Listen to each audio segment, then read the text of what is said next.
Panginoon. This is our act of worship too. Sabi nga po doon, the first person to tithe in the Bible is Abraham. Amen. Then called Abram. He gave a tenth of everything to Melchizedek, the priest king of Salem. After rescuing Lot, yung pong si Lot, yung kanyang pamangkin. This event is recorded in Genesis, pinag-aralan natin ito sa Bible study, 14:18 to 20. Why Abraham tithe matters? Sabi dito, it is the earliest recorded tithe in Scripture. Siya po ay, sabi dito ay, it happened before the law of Moses. Imagine that. Showing that tithing existed as a voluntary act of honor to God. Amen. Ito po'y voluntary, hindi po siya inutusan ng Panginoon o ang angel, walang nagsabi sa kanya. Sabi dito, Melchizedek is described as a priest of God Most High, making Abraham's tithe an act of worship and recognition of God's victory. Other early examples for context is Jacob later vowed to give God tenth of all he received. Genesis 28:20 to 22. But Abraham's act remains the first recorded tithe. So, pinapaalam po lang natin na ito pala ay hindi law. Hindi ito naging law, kundi ito is a voluntary act of honor to God ni Abraham. So that's why Abraham received blessing.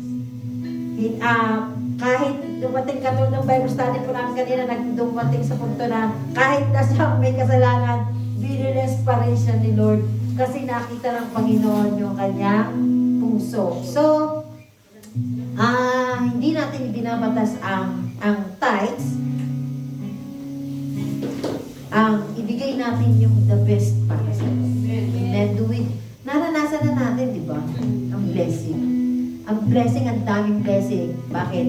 Wala tayo sa benignang karamdaman. Wala tayong catheter. Oh my God, naranasan ko na po yung magkaroon ng catheter. Huwag nyo na pong nasain. Huwag na. Kaya nga, we are so blessed today because God is our yung to sustain. Provider. Nagpo-provide ng everything. Kaya, kung ano po yung ibinibigay natin, kita yan ng Panginoon kung kaya ka nagbigay, dahil ba iniutos ito, kung ibinigay mo ito, dahil best para sa Lord. Kasi, tatandaan po natin na lahat po ng ating inihuhulog dito, napupunta po ito para sa kaharian ng Panginoon. Hindi po sa bulsa ng kung sino man. So, God bless those hands na laging binibless ang church na ito. Even in the small things, even that is excuse me, tissue, even that is small things, that food, yung mga leftover sa mga amo natin, that is blessing. Even yung pagkakarlit ni Daddy para sa members going to Jumbo or anywhere, that's what call a act of yung pagiging mabuti. Amen? So, thank you sa buhay ng bawat isa. Panalangin po natin ang ating katulad. Hallelujah, Father God. Lord, you know everything.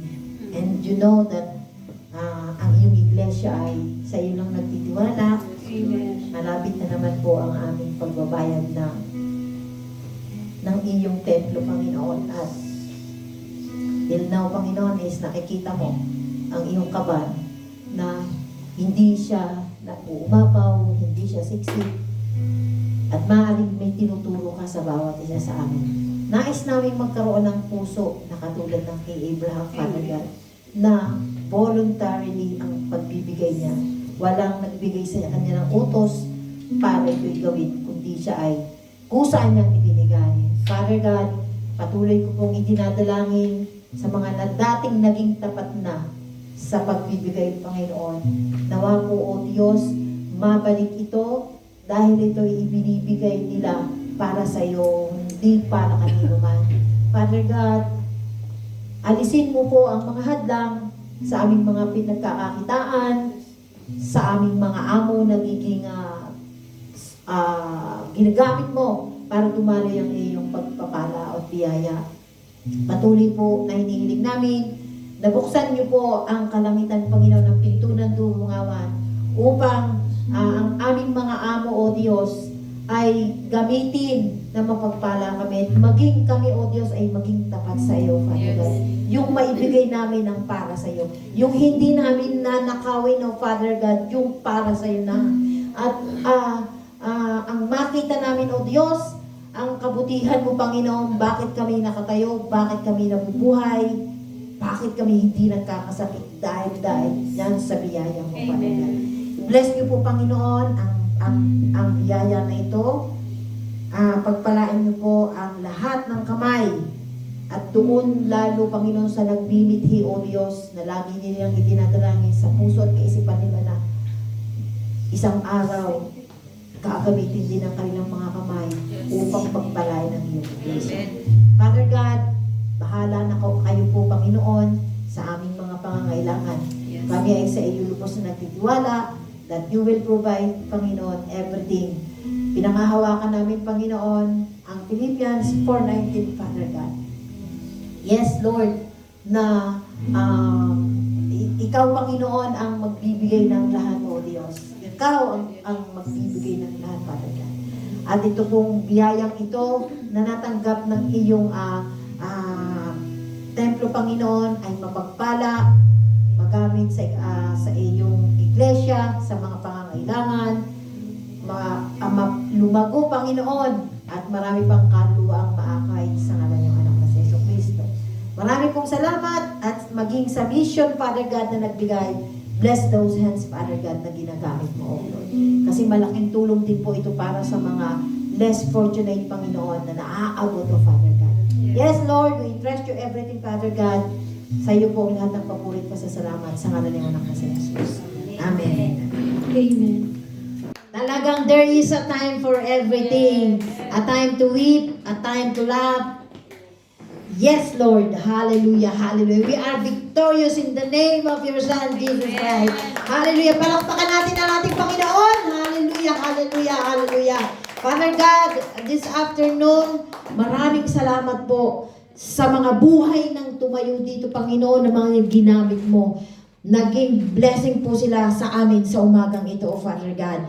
Naging pagpapala sila sa amin sa panahon ng aming panghihina, O Father God. Marami kang pangako, Diyos, sa pagpapaawit pa lamang, Panginoon, sa pag-MC, ng call to worship, praise and worship, testimony. Father God, thank you po sa kabutihan mo po, Panginoon. Pinadaloy mo muli ang revelasyon, Panginoon, fresh revelation today, Father God.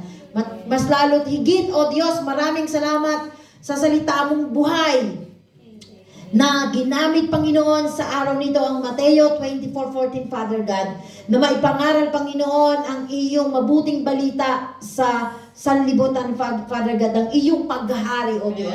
Maraming salamat sa buhay ng aming pastora.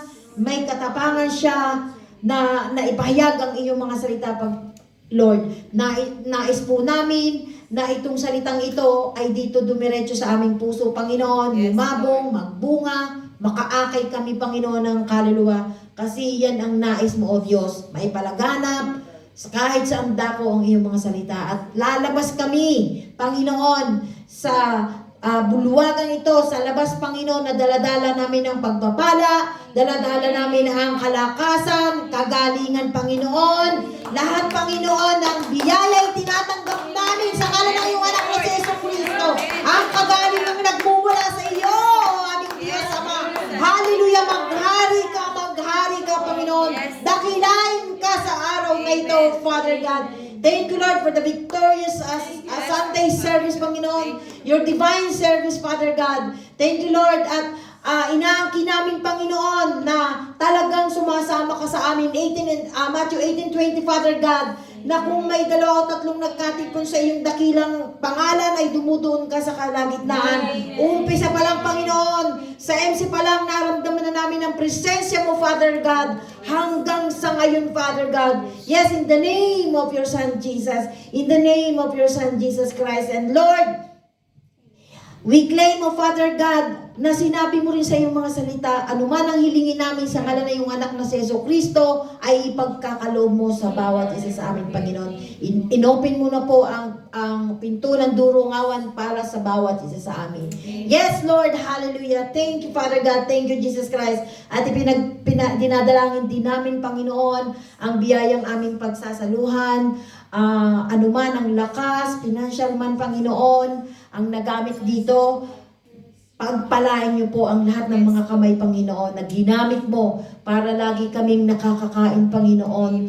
Linggo-linggo, Panginoon, sa iyong biyaya. Maraming salamat po sa buhay ng bawat isang narutong patuloy mong ginagamit, Panginoon, para matugunan ang pangailangan ng iyong iglesia. Oh, hallelujah, Jesus, hallelujah. Yes, Lord, patuloy mong padaluyin ang masaganang biyaya, Panginoon, sa aming hapagkainan. Patuloy mo po, Panginoon, pagpalain ang mga pinagmumulan ng mga biyaya, mga kahit buto-buto man ito, Panginoon, o salmon, o anuman, bread, lahat. Lahat, Panginoon, ay dinadalangin namin sa iyong lahat ng kamay ng mga narito. Maging kalakasan ng aming pisikal na pangangatawan, Panginoon, mga biyayang aming pagsasaluhan, O Diyos, maging kagalingan, Panginoon, maging kalakasan ng aming pisikal na pangangatawan, O Diyos. Anuman ang bagay na makakasira sa aming tiyan, Panginoon, nilinis mo na po ito ng iyong makapangyarihan at banal na dugo. Yes, maraming salamat, O Diyos, sa blessing, Panginoon. Blessing upon blessing, Father God. Running over, give, and it will. Yes, oh Father God. Yes, Jesus. Thank you, Father God. Maraming salamat po. Sineselyohan namin ang gawang ito ng iyong dakilang pangalan at iyong banal na dugo. Ito po sa madalangin namin sa ngalan ng anak na si Jesus. Amen.